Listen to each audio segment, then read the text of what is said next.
Hey everyone, welcome. I'm so glad you could join me today on this April 21st, 2023. My name's Tom Coffey. This is the Coffee Nuance Show, and just as a reminder, the permanent link to the live show is rumble.com/coffeenuance/live. You can just bookmark it. Makes the show real easy to find. I'm there and on YouTube as well. And if you are on Rumble, leave me a comment. Hit that like button. Do something. Let me know that you're real. Same thing on BitChute. If you're watching this on BitChute, watching the replay on BitChute, be sure to hit that. Hit the thumbs up, thumbs down. I don't care. Leave a comment. Just let me know that you're a person and not a bot. That would be really good. But today, we're talking about history and rewriting history.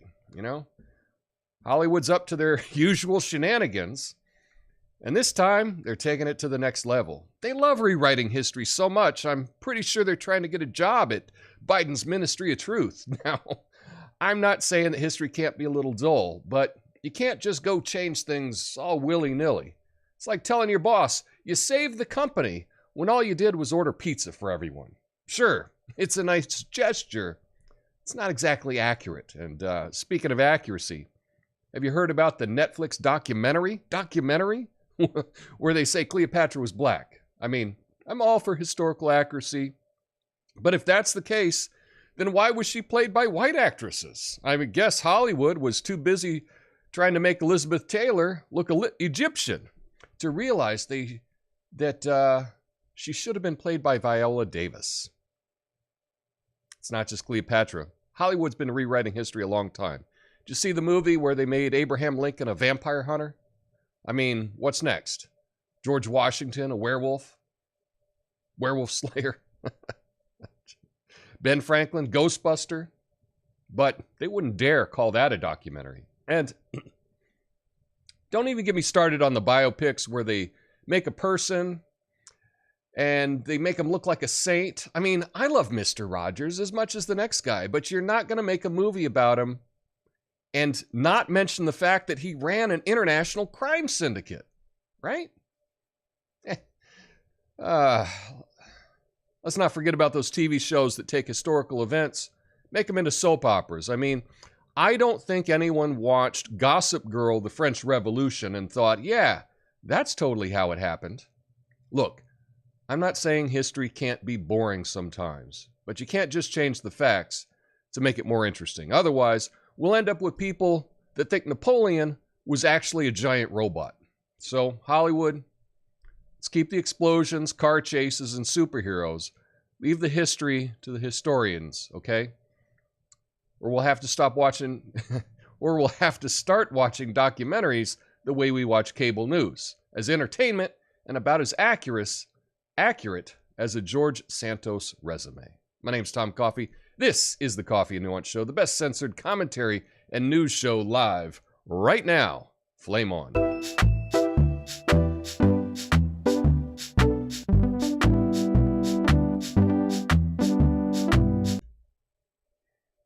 Yeah, let's get to this first story, shall we, on a Friday, Fact Check Friday.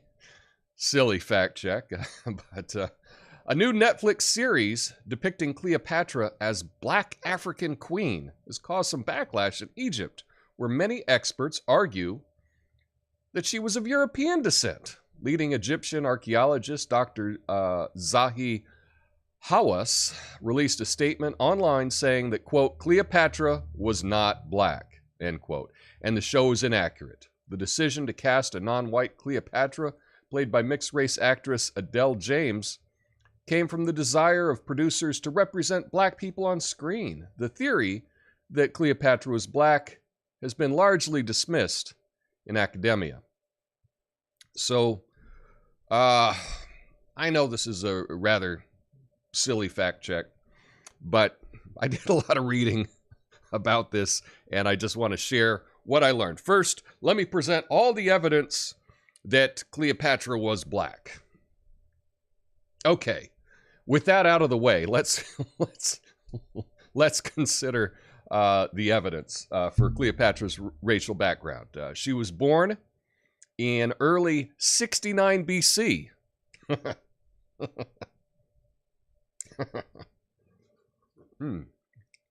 As a descendant on a line of Egyptian kings in a dynasty that went back 250 years, her ancestor Ptolemy I, a companion of Alexander the Great, founded the dynasty in the late 4th century BC. Ptolemy was Macedonian Greek in origin and established himself as the king of Egypt in the years after Alexander's death.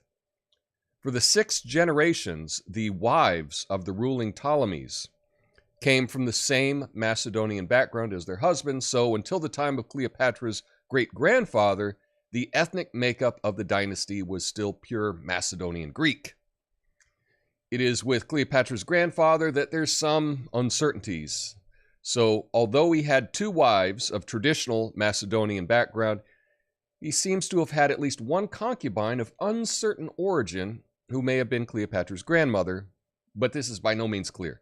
So, assuming that Cleopatra's grandmother was not from the traditional Macedonian Greek stem, the question arises is to just what she was. Now, historical sources, suggest she was not Macedonian. She was probably Egyptian. So by the time of Cleopatra's grandparents, there may have been some Egyptian element in the racial stem. Cleopatra's father had several wives. One was his sister, but again, there's evidence that some of his 5 children had another mother. And the geographer Strabo wrote that all the wives of her father were women of significant status, which makes it possible that Cleopatra's mother was of a traditional Macedonian Greek stock. But this may not have been the case. So one may need to look elsewhere for the ethnic background of Cleopatra's mother. Yet there's only one ethnic group that produced women of status in contemporary Egypt, the Egyptian religious elite, which in fact had a long history of intermarriage with the Ptolemaic dynasty. So just to sum up, okay, all this reading I did, just to sum up, it's possible that Cleopatra was pure Macedonian Greek. That's one possibility. But it is probable that she had some Egyptian blood, although the amount is uncertain. Certainly no more than half, and probably less. The best evidence is that she was 3/4 Macedonian Greek, 1/4 Egyptian. No room for anything else. Certainly not any black African blood.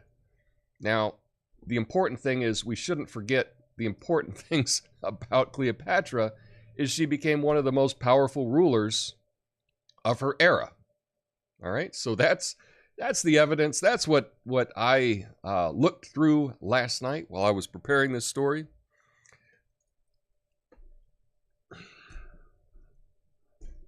Yeah, she wasn't black. That's all the evidence. Now, calling this a documentary is just insane. But I guess documentaries don't mean historical or accurate. I don't know. Now, it's interesting the reaction about this. It's interesting the reaction because some people are like, why are people so hung up? Why are they so mad if Cleopatra's portrayed as black? Why are they angry about that?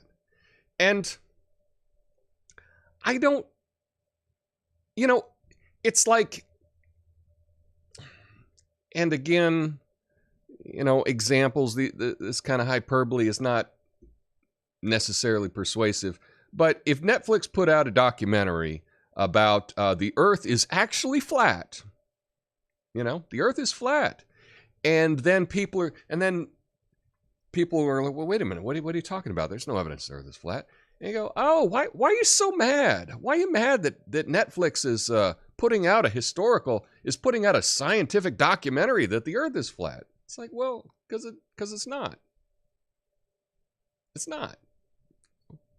That's all.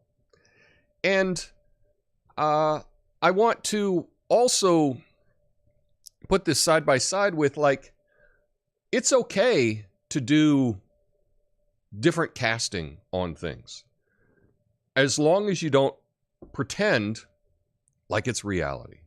You know, if they were to do, I don't know, a story about JFK, a movie about JFK, and JFK was played by Michael B. Jordan, right? Now, he's a great actor. He could play JFK. Now, he doesn't look anything like JFK. But if they wanted to do an alternate history or something like that, where JFK were black, well, you know, you can do that. You just don't make it a documentary. You don't claim that it's real. I think that's the issue. I don't care about casting choices, and frankly, I'm really bored with race as a topic. I'm kind of past it. I don't think about it, but unfortunately, it's like thrust upon us every day, all this racial stuff. I understand the desire. This is produced by Jada Pinkett Smith, that she wants to portray black queens, and we don't have enough story about black queens. It's like, okay, you can do that. It's not a documentary, okay? And it's not real. It makes it really tough because so much of African history was not written down, and so we don't have a lot of those stories to go to make movies. I mean, it is really tricky, but you can't just erase somebody else's history. That's not right either. You know, Christopher Columbus, he wasn't Chinese, you know.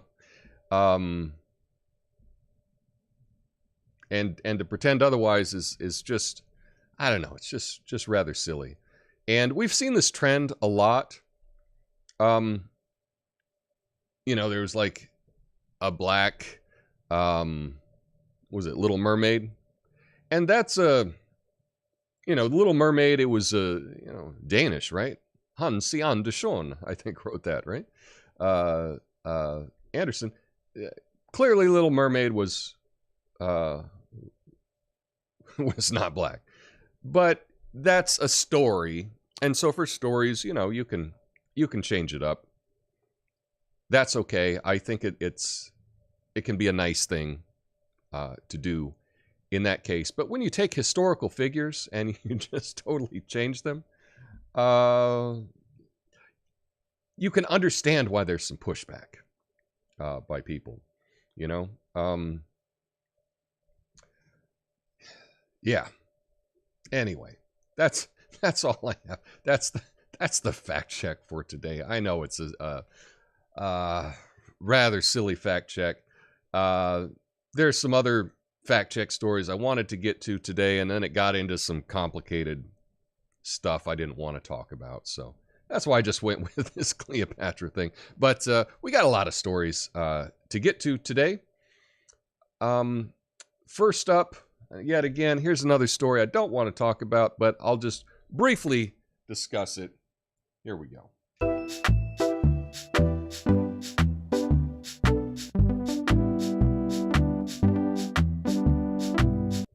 Okay, real quick. House Republicans have passed a bill to bar transgender athletes from participating in girls or women's sports teams at federally supported schools and colleges.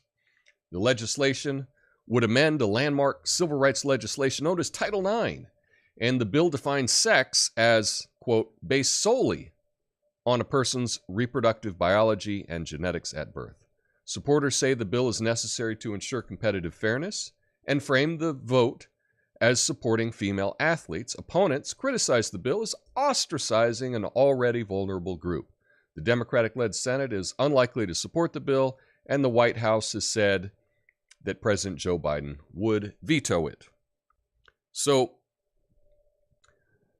You know, most of the time I don't care for these bills that you know that they're not going to pass. They come up with these bills and they know it's not going to pass, but they do it anyway. And a lot of the time it's just to show your constituency that you're fighting for them and whatnot. It's just politics. But in this particular case, I think that this is a much bigger deal than it may appear today. I think that this is a trap that the Democrats have fallen into. I think this is a big win for the Republicans in the upcoming election, because they got every single person in the House of Representatives to vote on it, and it was mainly down party lines. I think there were a few Democrats that didn't vote. But this is an issue that the public at large is on the side of the Republicans. And so even though this is not going to pass,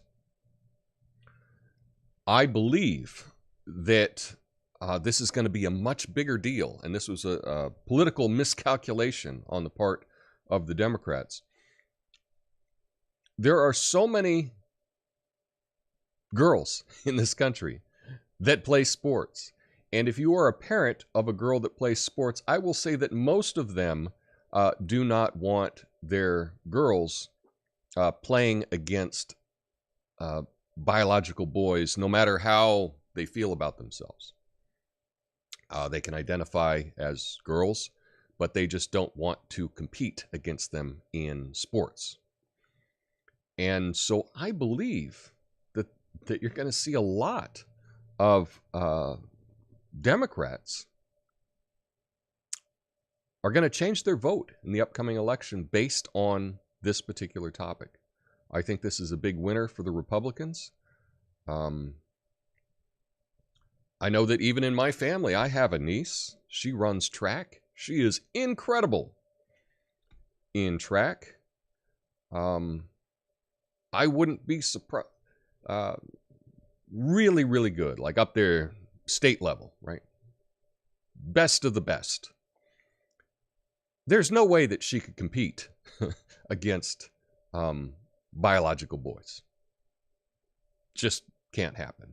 And that would be devastating, I think, to take away opportunities for girls based on this. And so I do think that this is a big winner for Republicans.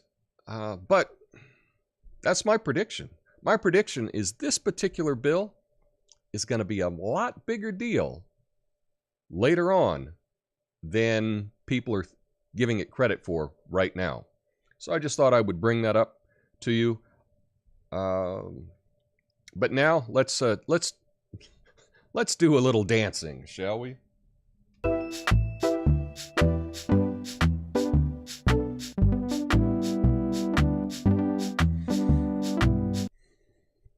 And by dancing, I mean dancing on the grave of Buzzfeed News.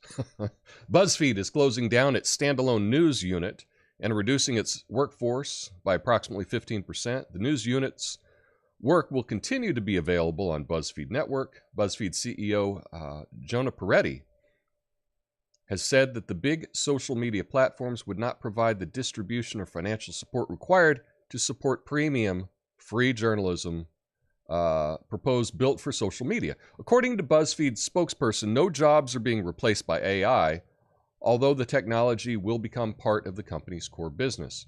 The company is incurring between $7 million and $11 million in charges related to the layoffs. So BuzzFeed News is done, and I say it's about time. It's terrible, terrible news. BuzzFeed News, as you may remember, was the one that published the Steele dossier, right? The dossier that was paid for by the Clinton campaign, which went on to be part of Russiagate and all kinds of nonsense. We know that that was made up, and it was vetted and promoted by BuzzFeed News.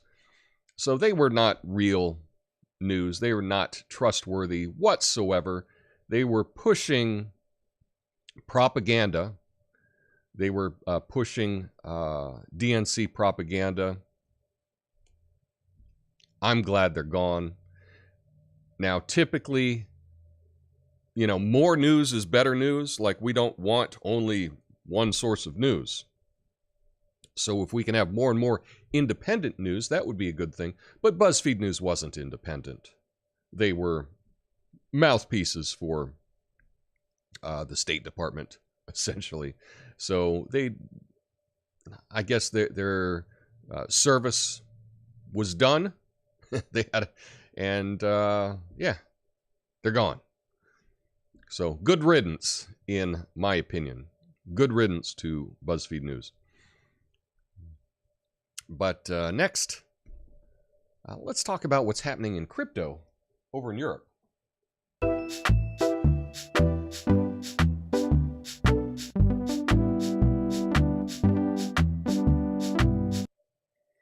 The European Parliament has approved MiCA, the world's first comprehensive set of rules for the cryptocurrency industry. The rules will impose requirements around transparency, disclosure, authorization, and supervision of transaction on crypto platforms, token issuers, and traders. Stablecoins must maintain ample reserves to meet redemption requests in case of mass withdrawals and must be limited to 200 million euros in transactions per day if they become too large. Crypto platforms that do not protect investors properly or threaten market integrity or financial stability may be banned or restricted.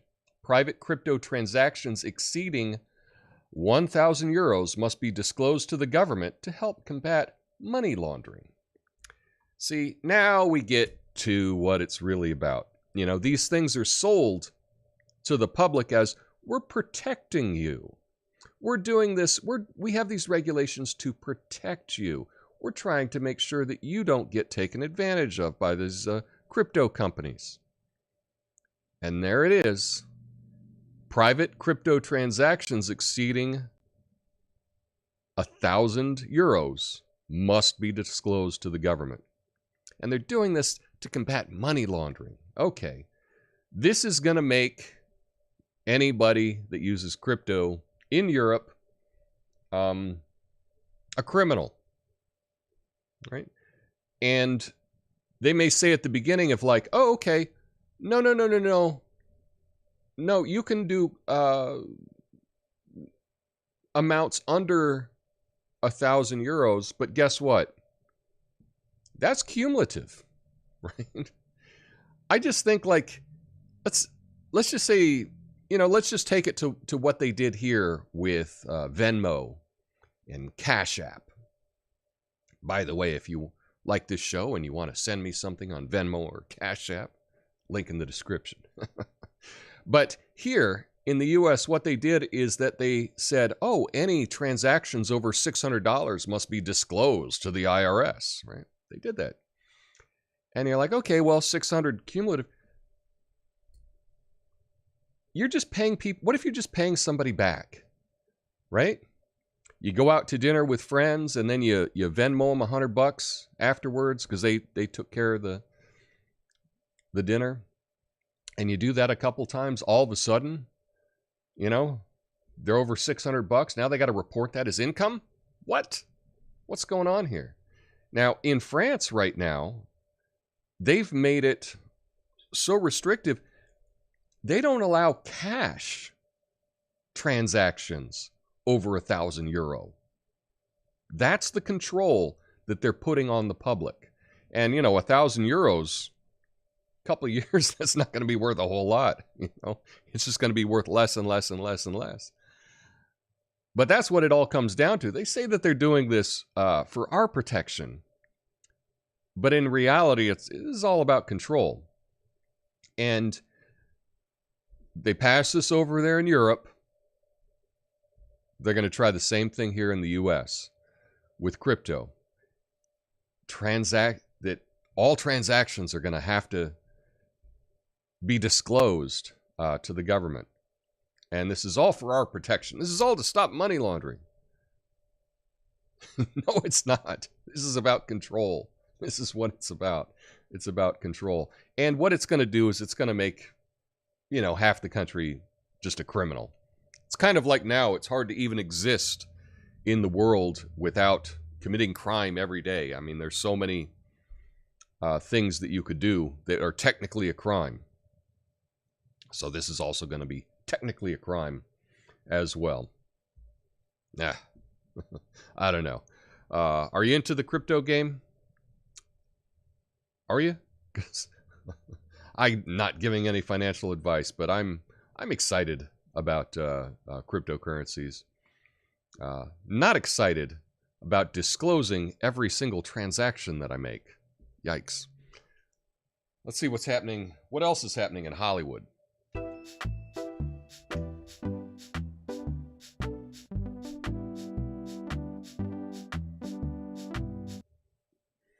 The Writers Guild of America, WGA, members overwhelmingly approved a strike, which would be the first in 15 years if the union can't negotiate a deal with the Alliance of Motion Pictures and Television Producers, which represents Hollywood production companies. Writers are fighting for higher minimum wages, better working conditions for series writers, and ensuring that compensation and residuals for writers whose projects appear only on streaming services are paid. The studio have less than 2 weeks to reach an agreement and avert a work stoppage. A strike will affect the entertainment industry, including television shows, movies, and streaming services. Well, this is quite an opportunity. I don't know if you remember the last time there was the big writers' strike. It's happened a couple times in my life that I can remember. But, and I don't know if it was the last time or the time before, but there was the writers' strike, no writers, and then all of a sudden we got a whole lot more reality TV, right? A whole lot more game shows and stuff like that on primetime. And you really got to see who had talent and who didn't.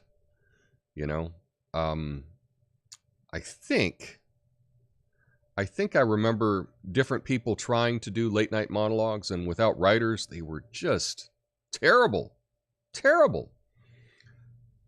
But this is also an opportunity. This is also an opportunity. Frankly, I don't watch any late night TV shows anymore. The late night comedy, the Jimmy Kimmels or Jimmy Fallon's or Stephen Colbert's, they're awful. They're absolutely awful to me. But this is an opportunity. I was just kicking around something in my mind. I should have a show, Coffee After Dark or something. If this writer's strike goes into effect, I think I should start, Coffee After Dark, and I will do a live 10-minute comedy monologue every day. I've been having fun trying to write these little monologues at the beginning of the show. And if the writer's strike happens, perhaps I'll do that. Who knows? Because the country needs some comedy. Frankly, there's not a whole lot of it right now. But anyway, that was just something I was thinking about. Not a big deal. But I don't know that that the writers will be missed. I don't even know how much people are watching anymore, but who knows? I don't know. Let me know your thoughts in the comments. Would you be up for that if I did a Coffee After Dark? I'd give it a shot. Not saying it would be good, but well, whatever. Anyway, let's get to some good news.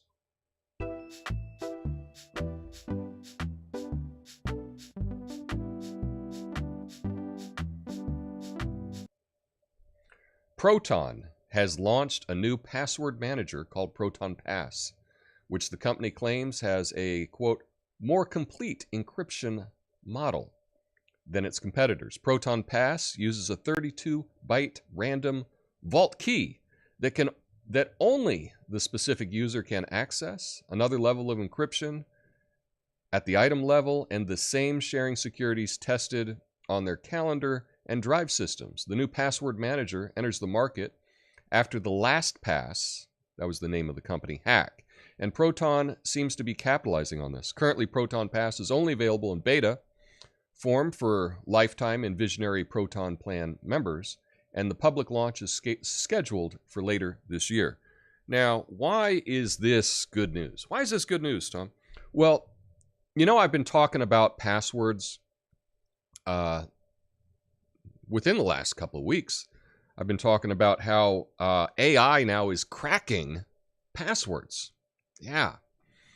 And that unless your password has uppercase, lowercase, numbers, symbols, and is at least like 12 characters long, your password can get cracked by these new AI password crackers. So that's going to make it harder and harder to maintain passwords across all your accounts. You never want to share the same password for different accounts. And the reason that you don't want to do that is because if one of them gets leaked on the dark web, then all of a sudden hackers will just run an algorithm to see if there's any other place that uses that password. So don't repeat your password. But this is going to get harder and harder to do. I've always been leery of password managers and password management companies. I think I stated that in my last video. However, I have been using Proton. I'm not a paid spokesperson or anything, but I have been using this service for email, encrypted email, for a number of years now. And I'm very impressed with this company. I think that I have as much trust in this company as I could. It doesn't mean that, nothing's 100%. But I personally feel more trust toward Proton than pretty much any tech company I can think of. So it doesn't mean that, nothing's 100%. But I feel pretty good about this company, and I'm glad that they are making a password manager available later this year. Right now it's in beta, but like I say, if you're a paid email subscriber on those levels that you can use the beta right now. So I think that this is a good advance. We really want to safeguard our accounts. It seems like every couple of days, someone else has had their Twitter password cracked or something like that. And then all kinds of crazy stuff is posted. You don't want that to happen. You can go old school, which is what I'm doing now. I have a little spiral book that I write every single password in. But this is also something to consider. If you're not up for that, I think that this is probably the next best idea. That is, and I do think that that's good news. I do think it's good news. And I'm not just shilling for them. I wish I were. I'm open to shill. Proton, I'm open to shill for you. Hit me up. But I'm not doing that. Anyway, that's what I have for you to do. Stick around in the after show. So after the outro, I will be going through all your comments on Rumble and YouTube. Let me know what you thought of this. And, if you've made it this far, hit the thumbs up. Let's see if I can get that. There we go. Boom.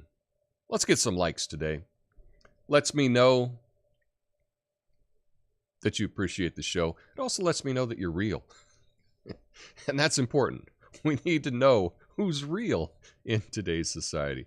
Anyway, stick around the after show. I'll be going through your comments. Hope you all have a beautiful weekend. Peace.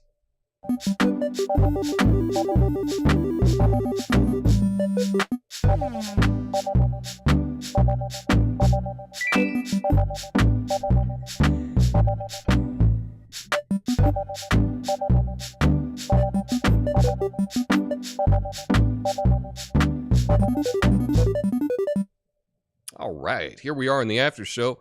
As a reminder, Earth Day's coming up.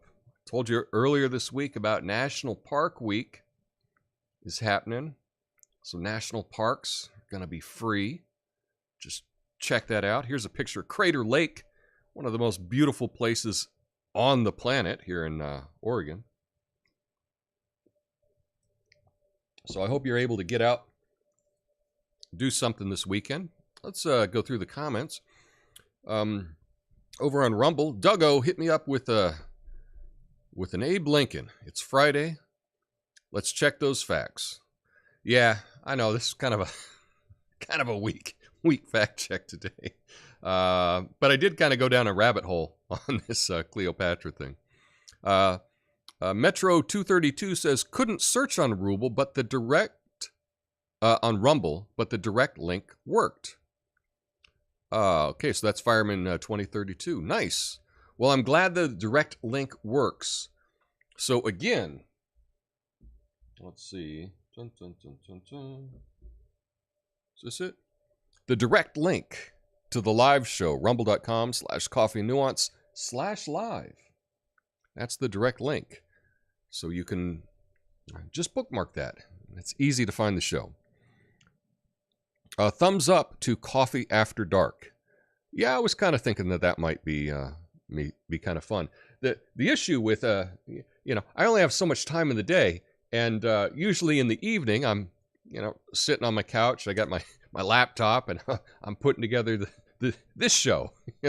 So when am I going to put together this show if I'm doing Coffee After Dark? But anyway, it's that was just something I was thinking about. Mainstream entertainment is garbage, says Tobias is here. I agree. By the time anything gets big, it's already well on its way to being crap. That's true. For the most part, I've been impressed with a couple things recently. But again, they're not all winners. We got lots of chat. Oh, you know what? This is what. Let's see this. Boom. With the after show. Let's get the chat up. There we go. Nice. And Tobias is here. Gave me a 5 and said, "Never sell out, Tom." Okay. I understand. I won't sell out. And by the way, when I say that I will sell out, I'm joking. I would not be doing this, right, if I had the mindset to sell out. This is the exact opposite thing to do to sell out. I know how I could make a YouTube channel and just repeat, the talking points of either team and probably get a lot of promotion and get pushed up in the algorithm. Doing what I do is the exact opposite of that. But, that's really all I can do. I can just be me, How about a pickleball update? I'm doing pickleball Monday night. I did not dominate on Monday as much as I have dominated in the past. The real problem that I have is in pickleball, I need to get a partner that is like my size as well, because I just get paired up with people to play pickleball. And for whatever reason, I think just because I like smashing it really hard, then what happens is no one ever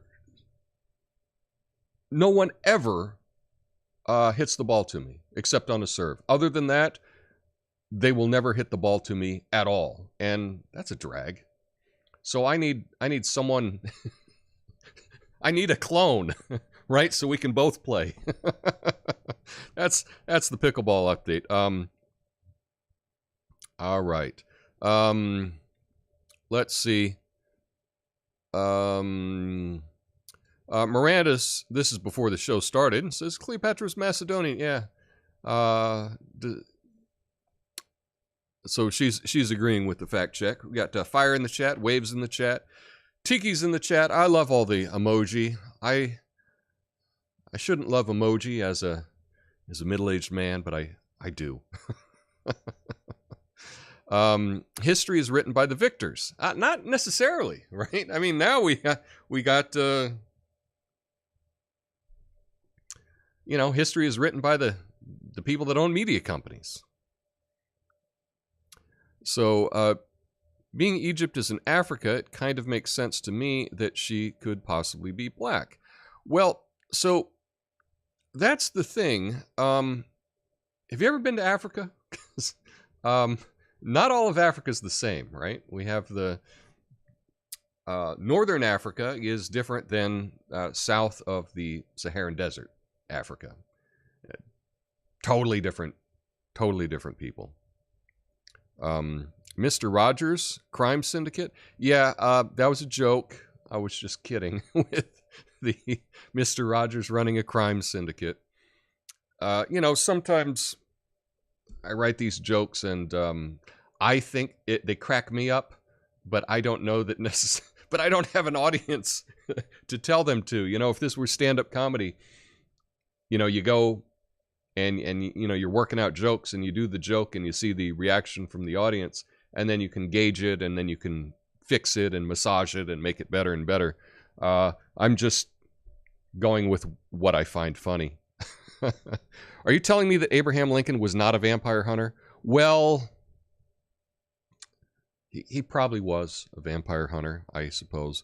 Apothecary John says, Gonzo, he was 100% a vampire hunter. So there you go. The chat said it is. So I guess it's true, right? Ask Bill and Ted. They knew him. Okay. Lincoln Vampire Hunter was an oddly cool movie. I don't know that I ever saw it, or perhaps I saw it and fell asleep. I don't remember the movie much. Classes in session. Cleo is nothing. Turns out that Boylan Girl was black, so Queen Elizabeth was too. Yeah, there's a number of these historical figures. A whole lot of them are coming out right now.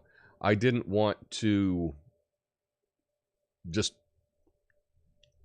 bring up all of them. I just picked one because of the Netflix being in the news with Cleopatra.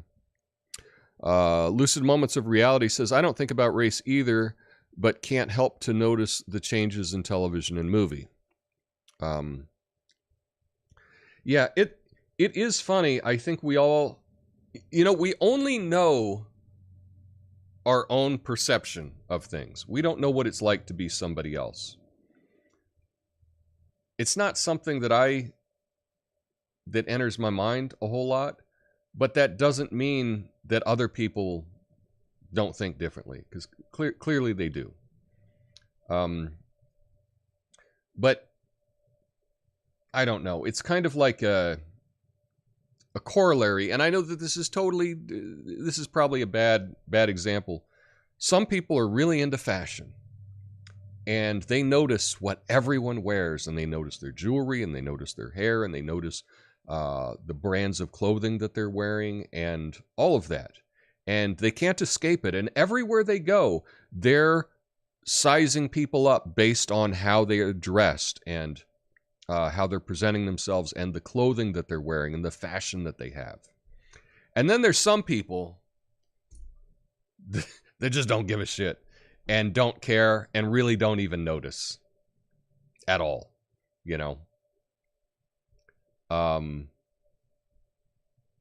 It doesn't mean that just because I don't notice people's fashion when I'm at the grocery store, that doesn't mean that their clothes don't exist or that their fashion doesn't exist. Of course it does. It's just not important to me, and I just don't see it. So that just kind of a way to roll there. This is a rude way to have co-ed sports. This is speaking of the Title IX thing. Yeah, let's go to the Kentucky Derby. I have a cheetah that identifies as a horse. Well, yeah.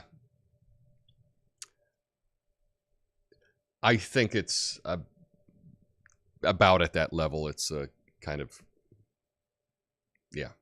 And then you talk about this, and some people really get bent out of shape, start calling you phobic. Again, I just have love for everyone. BuzzFeed treated Obama like the second coming. BuzzFeed never turned a profit since going public. Well, but they did serve a very important purpose, especially in, Russiagate. So they did serve a purpose. Not a good purpose, in my opinion, but many people will think that they served a very noble purpose because they fought against Orange Man. Crypto is illegal in China and Saudi Arabia. Well, that tells you something, doesn't it? Tardvark. Tardvark's in the chat, and I want to invite you after this, when the show is done, go over to his channel.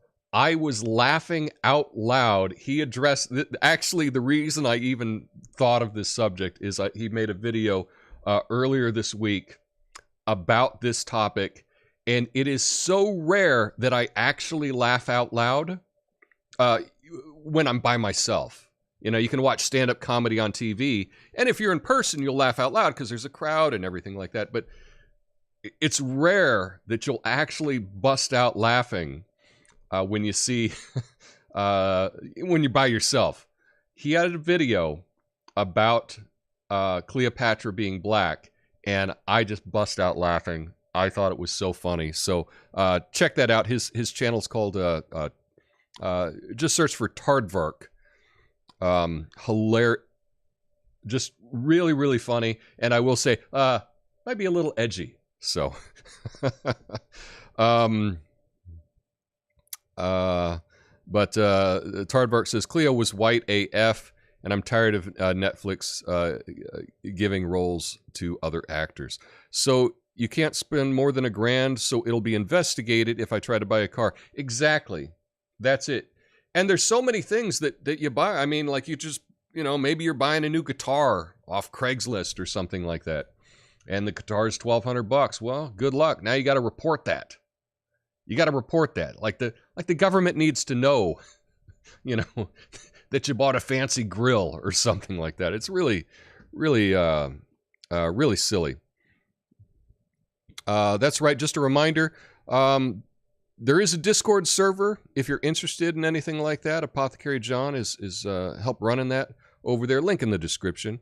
We need protection from overreaching government. I agree. All of this regulation that they do, they ought to regulate themselves first. Start with a good example.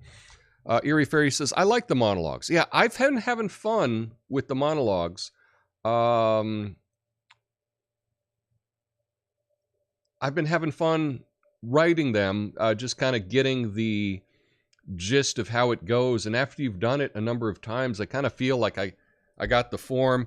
I know a lot of it's kind of hack because it's, don't get me started on this. And, I know I'm kind of doing some cliche stuff with it, but that's kind of what a comedic monologue is. I mean, there are a lot of cliches in it, and don't get me started on this. And, but that doesn't mean this. And as a reminder that, so it's kind of formulaic a bit, but I've been having fun with it. But Eerie Fairy says, yes, I'm down. Let's try Coffee After Dark.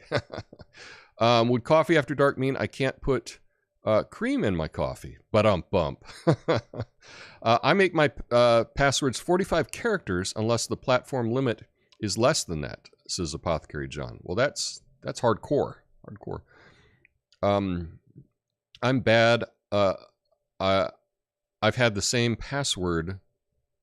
This is Lucid Moments here. Let's see. Dun, dun, dun, dun. I've had the same password forever. You can have the same password, just don't share that password for more than one account. That's the most important thing. Don't have that same password for the... Now, it did happen to me years ago. I would have the same I used the same password for things that didn't matter. So you sign up at a site that doesn't matter, that doesn't have any ties to your bank, that doesn't have anything. But, a lot of these sites you have to sign up, just to do whatever. And I would use the same one. And then one of the sites was leaked. And then all of a sudden, all of them were compromised, And I didn't care. Because these were accounts I didn't really care about. But it blew all those accounts. All those accounts I had to sign up for again after that. So you don't want to use the same password ever, because it's going to save you a lot of time in the future. Coffee After Dark or we riot. That would be a good sign at a wrestling match, right? I think that's the origin of that one. Just one night a week, maybe, perhaps. After Dark, After Dark. I did look, and it looks like there is a YouTube channel called Coffee After Dark. Maybe I'd spell it with a Y. I mean, they only had one video. They're not using it, but that's the way it is. It's hard to come up with... It is difficult to come up with branding in 2023, you know. You come up with you think it's a good idea, and, you know, someone's got it as a Twitter account already. So what are you going to do? Let's see. Tom, look for extreme pickleball. It makes sense that you'd hit the ball to the worst player, the one least likely to return, and that's a compliment that they don't hit it to you. I'm not the better player. I'm definitely not the better player. I'm very new to this. I just like hitting it really hard. But I don't think that I'm good. You know, I'm not necessarily good. I just really like smashing it really hard. I think maybe that's the issue, is they just don't want me smashing it at them. Anyway, just subbed at Tardvark. We'll check it out, Erie Fairy. Just